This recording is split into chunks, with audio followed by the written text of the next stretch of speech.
St. Thomas is arguably one of the most underdeveloped parishes in Jamaica. Many have bemoaned the parish's lack of job opportunities and deteriorating infrastructure.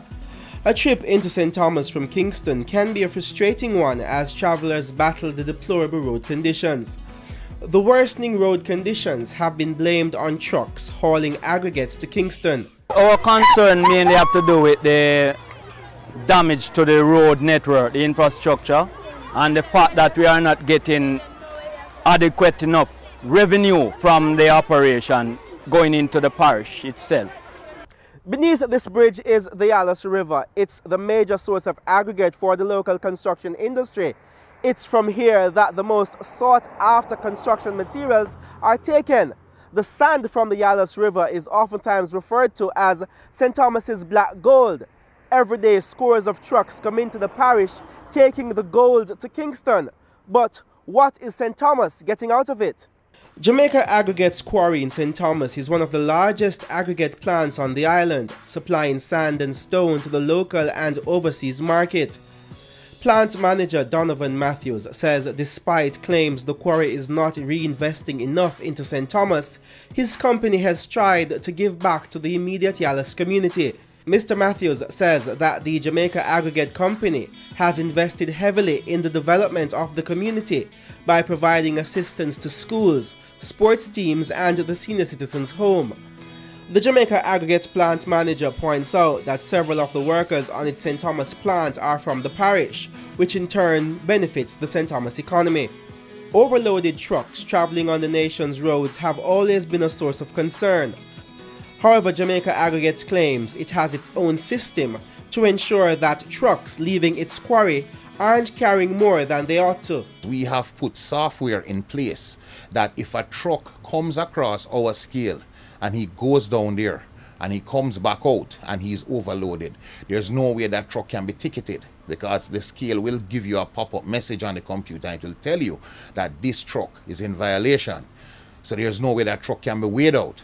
Concerns have also been raised by environmentalists about bad mining practices within the parish's rivers, which have led to flooding in the past. But the Yalos Mining Company says it's conducting its operations by the book. With the river, there are set rules. And one of the main rules is you have to mine, and follow the gradient of the river.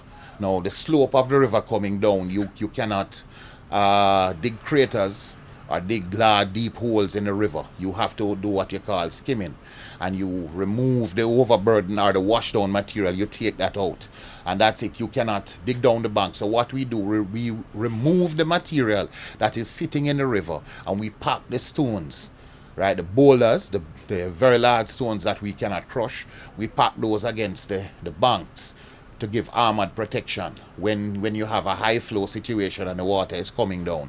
With the parish council now being asked to come up with a significant portion of its budget, Morant Bay Mayor Hanif Brown says the council is moving to capitalize on potential revenue sources in the parish.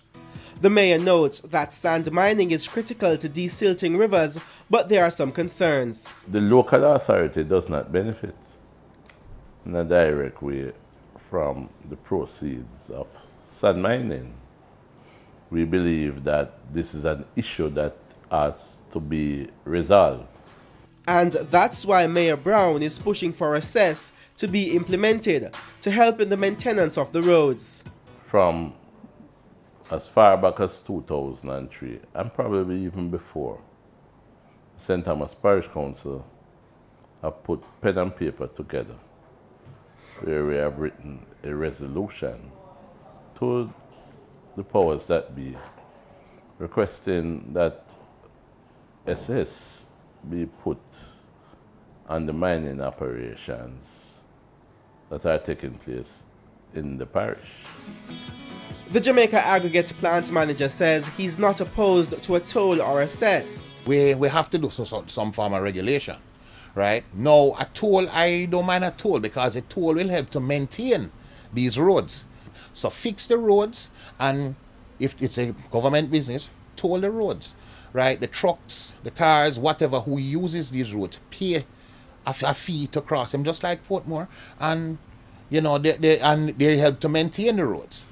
Meanwhile, Mining and Energy Minister Clive Mullings agrees that a cess is a good idea, but will need the necessary legislation to support it. It's important for us to also bear in mind that if there is any attempt to levy a cess or taxes, we have to look at the Constitution. Simply put, that the Ministry of Finance, through Parliament, would impose a cess, but that cess would automatically go to the consolidated fund as the Constitution requires. The only way to get around that is to set up a fund, and that would have to be consistent with the Constitution itself. You can't seek to profit at the expense of the other persons in the country and the infrastructure. So we have to look at that in a real way. It's interesting, this resolution does raise questions that I think ought to be canvassed as to whether they can be legally imposed consistent with the Constitution. I think that the technical people and legal people work out, but it does suggest that some amount of equity ought to be brought into it. The complaint really is, we have these minerals, you're taking it out for a profit and we're suffering. I have to find a balance. Finding a balance that will help St. Thomas benefit from the sand that is being taken from its rivers is now of utmost priority. But until the relevant systems are put in place to facilitate revenue being acquired from the industry, the people of St. Thomas will only be able to watch as the trucks leave the parish, taking its black gold to Kingston. Reporting for Live at 7, I'm Keneal Gale.